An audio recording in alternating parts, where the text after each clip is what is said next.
Well, good morning, friends. Mark Holmes here, and as always, I want to thank you all for watching, commenting, subscribing, and being part of the Jobu Sports Report. Without you guys, as well as you ladies, you know that this literally does not work.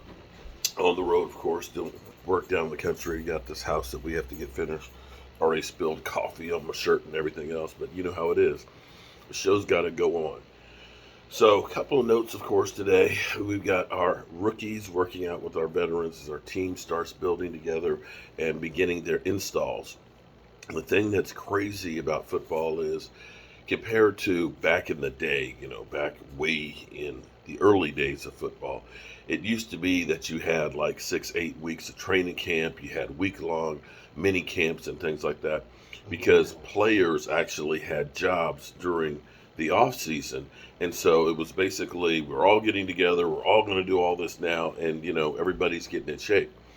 Now the thing is there are so few practices in training camp. There's only three preseason games now, and some people say we only need two.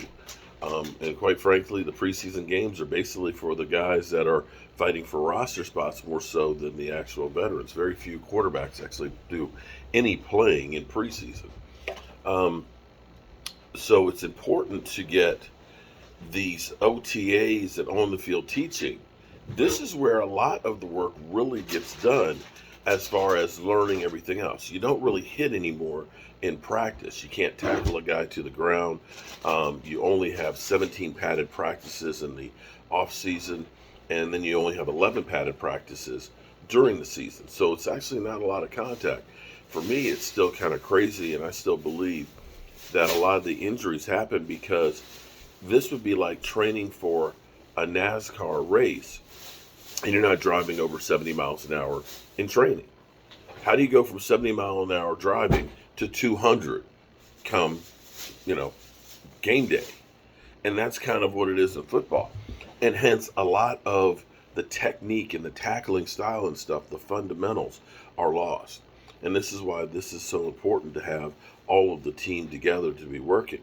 And the Cowboys are fortunate because most of the players live in the Dallas area year round, and most of them are gym rats, so to speak, that they're chomping at the bit to work out. Other teams actually have to give some of their players off-season bonuses to get them to come back during the off-season to be able to work out and stuff. Like Aaron Rodgers lives in Cali. He doesn't like to come back for OTAs to go to Green Bay. But here's where we will have a little bit of an advantage because the Cowboys have 100% participation, including Kevin Joseph. Now, we don't know if Kevin Joseph is actually going to be suspended or not. The Cowboys have investigated the situation. They feel comfortable with supporting him. Apparently, he's kind of changed his tune and literally, I said scared straight, where he is worried about not only his football career, but his life as well, because there's a lot of still unknowns. He still could actually be charged with a crime. The NFL could still suspend him and stuff. And speaking of that, Deshaun Watson will be meeting with the NFL this week as well, finding out his situation. It may be he gets a meeting first, and then they go ahead and do their final decision, and it comes out later. One other note out there. Sean McVay wants to bring back Odell Beckham. He said he wants to have him back. And it's amazing how teams that were literally in cap hell have found ways to bring back players that they deemed important. When you think about the New Orleans Saints that were $75 million over the cap, $75 million over. They have the exact same amount of money as we have right now. And they signed a lot more players than we did. Just saying. But back to our Cowboys and players chomping at the bit and excited about working out and being there and such. One that is literally, it's killing him not being able to work out and wants to be there. He's chomping at the bit. And this is one of those ones that you're excited about his desire to be there, but you know that it's just too soon. And you can see it in the practices. You can see him walking through all the steps. You can see him with the looks on his face. You can hear it in his comments. about getting back out on the field. Yesterday, he commented that if Van Der Esch, with the same type of an injury and uh, repair, is out there playing, why can't I? Just can't. So he really wants to be out there, and you can see that desire. And if his body heals the way Van Der Esch is, or better than Van Der Esch. Van Der Esch has a couple of other injuries as well. This was just a herniated disc with the back fusion. The Cowboys may end up getting a steal in the 5th round, because that is a guy, the Eagles fans are going crazy over Nakobe Dean.